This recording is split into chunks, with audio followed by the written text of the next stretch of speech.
Boa tarde, pessoal. Dando continuidade, então, à nossa matéria relativa à administração da recuperação judicial e da falência, vamos falar agora sobre alguns aspectos, pelo menos os mais destacados, relacionados ao Comitê de Credores. O Comitê de Credores ela é uma instância facultativa, embora a lei ela não fale isso claramente.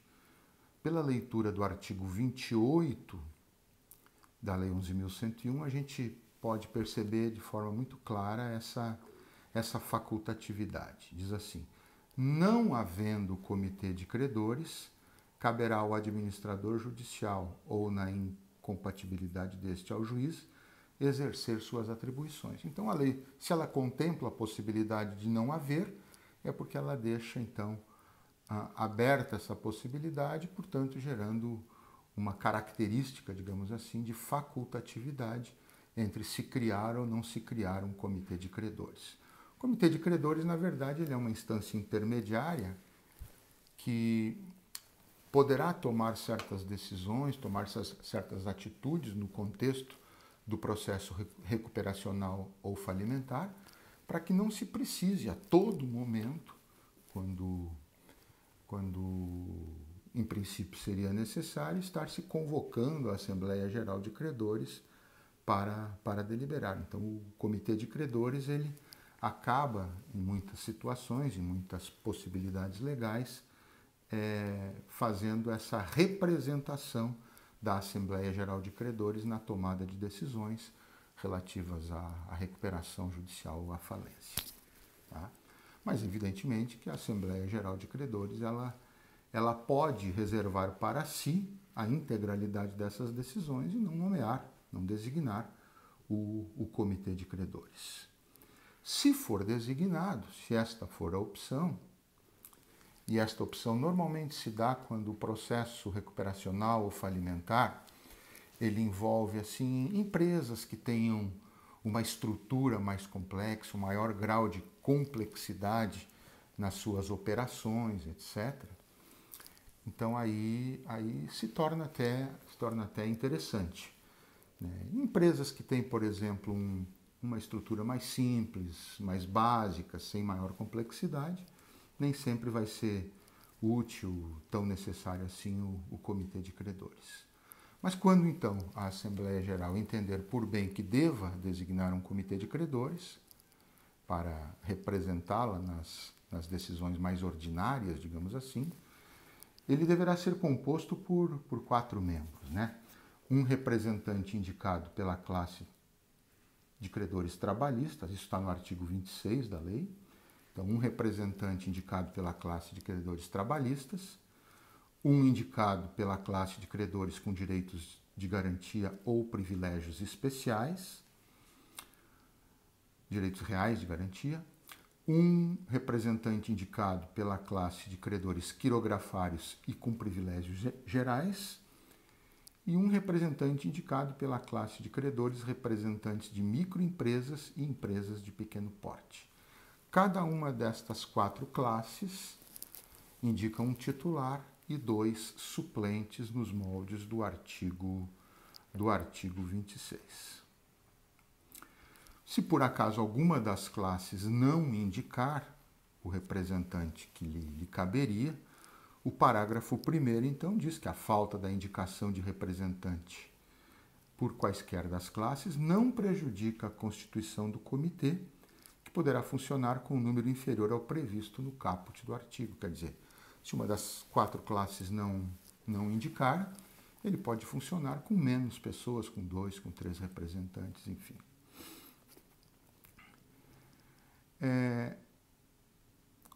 A presidência do Comitê de Credores ela é decidida pelos próprios membros integrantes do comitê, na forma do parágrafo 3º do artigo 26.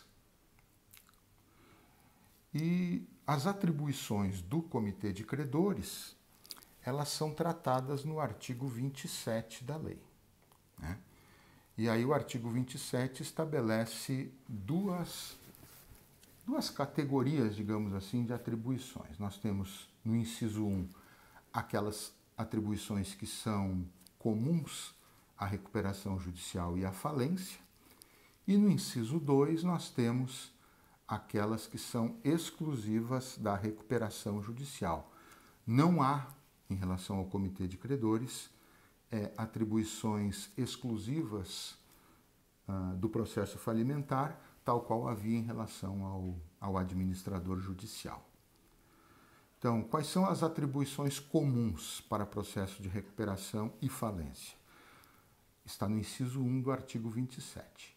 Fiscalizar as atividades, examinar as contas do administrador judicial, zelar pelo bom andamento do processo e pelo cumprimento da lei, comunicar ao juiz, caso detecte alguma violação dos direitos ou prejuízo aos interesses dos credores, apurar e emitir parecer sobre qualquer reclamação dos interessados e manifestar-se também em todas as hipóteses em que a lei assim o preveja. Já com relação aos processos de recuperação judicial, além daquelas do inciso 1 que são comuns, a recuperação e a falência, as específicas são fiscalizar a administração judicial junto às atividades do devedor, devendo apresentar a cada 30 dias relatório da situação, fiscalizar a execução do plano de recuperação judicial e aí uma bem importante aqui, submeter à autorização do juiz, quando ocorrer o afastamento do devedor, nas hipóteses previstas nessa lei, a alienação de bens do ativo permanente, a constituição de ônus reais e outras garantias, bem como atos de endividamentos necessários à continuação da atividade empresarial durante o período que antecede a aprovação do plano de recuperação judicial. As decisões do Comitê de Credores, elas sempre são tomadas por maioria de votos, e na hipótese de empate, de não haver uma maioria formada, então de empate na votação entre os membros, quem decide é o administrador judicial e, na sua impossibilidade, o próprio juiz do processo recuperacional ou falimentar. Isso está no parágrafo 2º do artigo 27. Quando a opção da Assembleia Geral for de não designar Comitê de Credores, então aquelas atribuições auxiliares que originalmente seriam ou que são cominadas ao Comitê de Credores, elas serão exercidas pelo administrador judicial e, na impossibilidade desse, até mesmo pelo juiz recuperacional ou falimentar, isso na forma do artigo 28 da Lei 11.101. Os membros do Comitê de Credores, eles não são remunerados, pela atividade que desenvolve, pelo menos não são remunerados nem pelo devedor na recuperação, nem pela massa falida no processo falimentar, mas as despesas que eles realizam para a atividade, para a realização de ato previsto na lei, essas, quando comprovadas ao juízo da causa, elas podem ser devidamente ressarcidas. Eu falo agora sobre 3 itens básicos que são comuns aos membros do Comitê de Credores e ao administrador judicial. Primeiro, a questão do impedimento, que está regrada no artigo 30 da lei. Então, diz assim, não poderá integrar o comitê ou exercer as funções de administrador judicial quem nos últimos 5 anos, no exercício do cargo de administrador judicial ou de membro do comitê em falência ou recuperação judicial anterior, foi destituído, deixou de prestar contas dentro dos prazos legais ou teve a prestação de contas desaprovada. Então, essas pessoas que tenham tido nos últimos 5 anos algum desses problemas, seja como integrante de um outro comitê de credores de uma outra empresa recuperanda ou falida, ou de administrador judicial, ficam então impedidas de serem agora nomeadas como administrador judicial ou membro de comitê de credor de uma falência atual ou de uma recuperação judicial atual. A destituição do membro de comitê de credores, ela se dá conforme o artigo 31 da Lei 11.101.